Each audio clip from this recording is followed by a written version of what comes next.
Untuk apa saya lagi hidup di dunia ini? Udahlah bunuh diri aja. Roh kematian itu mencoba mau mengintimidasi saya supaya saya mengakhiri hidup saja. Saya coba bunuh diri itu 5 kali.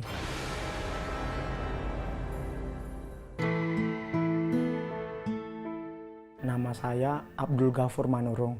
Awal mulanya saya tinggal bersama dengan ibu kandung saya. Ayah saya menikah dengan ibu saya sebagai istri kedua karena tidak punya anak-anak lelaki. Waktu itu umur saya 7 tahun. Ayah saya mengajak saya untuk tinggal bersama-sama dengan ayah saya dan juga tinggal bersama dengan ibu tiri saya dan juga saudara-saudara tiri saya. Awal mulanya sangat senang sekali karena saya akan berharap saya akan mendapatkan kasih sayang daripada ayah saya. Tetapi apa yang saya harapkan itu jauh daripada apa yang saya rindukan. Sewaktu saya tinggal bersama dengan mereka, saya merasakan di situ penolakan yang luar biasa. Saya sering mengalami tekanan.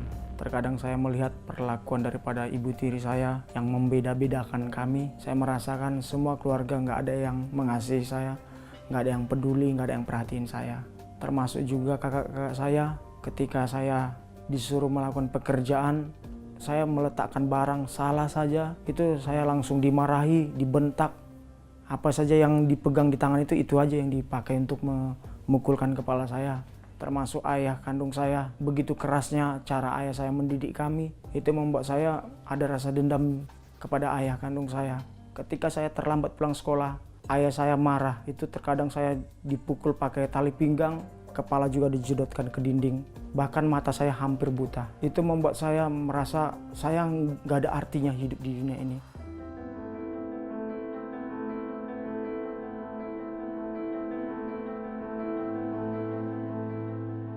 Saya merasakan kepahitan yang begitu dalam di hati saya. Saya mencoba mengadu kepada ibu saya, nggak ada waktu saya untuk diperbolehkan untuk keluar karena kami terkekang di rumah. Saya sering mencoba untuk bunuh diri. Saya berada di lantai 5 pada saat itu.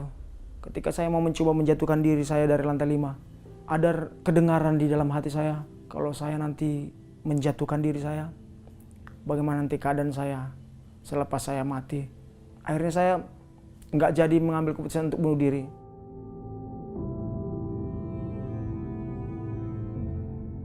Nah, beberapa hari kemudian saya coba lagi untuk mengakhiri hidup saya. Saya menyeberang jalan. Waktu saya mau mencoba mengakhiri hidup saya, ada juga tuduhan dalam hati saya. Bagaimana kalau saya nanti mengakhiri hidup saya, kemana saya pergi? Tapi di lain sisi, ketika saya teringat perlakuan semua keluarga dan teman-teman saya yang nggak peduli dengan saya, nggak ada rasa kasih dalam diri saya, ada juga suatu keinginan untuk mengakhiri hidup saya. Tapi ketika saya mau mencoba bunuh diri itu, ada rasa takut. Kalau saya mati bagaimana? Iblis terus mengintimidasi saya, berusaha membuat saya mengalami kekhawatiran yang terlalu berlebihan. Waktu itu saya lihat di koran ada kejadian bunuh diri. Waktu saya melihat kejadian bunuh diri, saya langsung tutup koran itu. Beberapa hari kemudian, mencoba untuk menonton TV, televisi itu langsung menayangkan acara tentang kejadian orang bunuh diri di acara berita itu. Saya langsung cepat-cepat matikan televisi.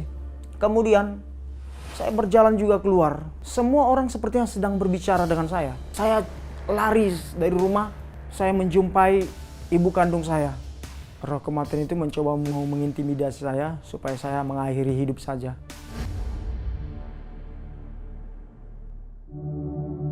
Kemudian ibu kandung saya sering berdoa buat saya. Itu membuat saya damai sejahtera. Sering saya dibawa oleh ibu kandung saya ke rumah ibadah. Saya waktu itu didoakan seorang hamba Tuhan. Bahkan saya sebenarnya diajak hamba Tuhan itu supaya saya tinggal bersama dia di rumahnya selama 6 bulan. Selama 6 bulan itu, saya diajarin oleh hamba Tuhan tersebut bagaimana cara berdoa. Saya diajarkan supaya rajin baca Alkitab. Nah, ketika saya rajin baca Alkitab, disitulah ada pegangan beberapa ayat-ayat yang membuat saya damai sejahtera, yang membuat rasa kekhawatiran itu hilang, amarah itu hilang, dendam hilang, kepahitan di hati itu hilang semuanya. Firman Tuhan berkata, jikalau kamu mengampuni saudaramu, maka Bapamu yang di sorga juga akan mengampuni. Tetapi jikalau kamu tidak mengampuni saudaramu, maka Bapamu yang di sorga juga tidak akan mengampuni.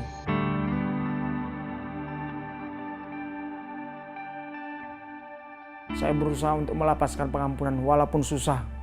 Tapi saya berusaha untuk melakukan karena saya tahu kalau saya tidak lepaskan pengampunan, maka Tuhan pun gak akan melepaskan pengampunan kepada saya. Kalau saya tidak melepaskan pengampunan sesuai firman Tuhan, maka kekhawatiran akan muncul terus. Segala intimidasi dari kuasa iblis, kuasa setan akan terus mencoba mendekati saya kalau saya tidak melepaskan pengampunan. Dan yang anehnya ketika saya mencoba mengampuni semua keluarga saya itu, saya merasakan damai sejahtera yang melampaui segala akal dan pikiran. Membuat saya menetes air mata. Saya merasakan sepertinya Tuhan itu memeluk saya. Dan saya merasakan kasih Tuhan sangat dekat sekali di hati saya.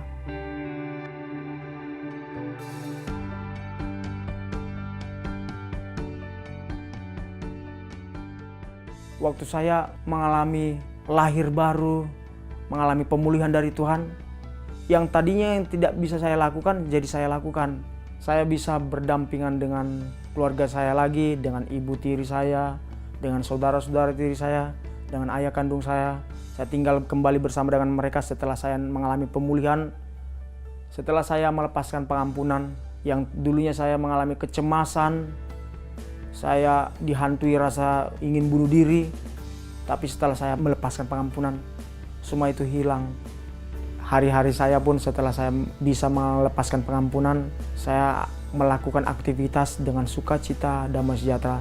Hidup saya terasa indah, hidup saya mengalami damai sejahtera. Saya dimampukan oleh Tuhan bagaimana cara mengasihi mereka. Walaupun kita tidak diterima keberadaan kita, saya diingatkan oleh Tuhan, bahkan Tuhan Yesus pun ditolak. Tapi Dia bisa tetap mengasihi setiap orang. Saat ini saya bisa menolong orang-orang yang mengalami kepahitan, kebencian seperti saya alami dulu. Hidup saya tidak lagi sendiri karena saya tahu Tuhan Yesus bersama saya.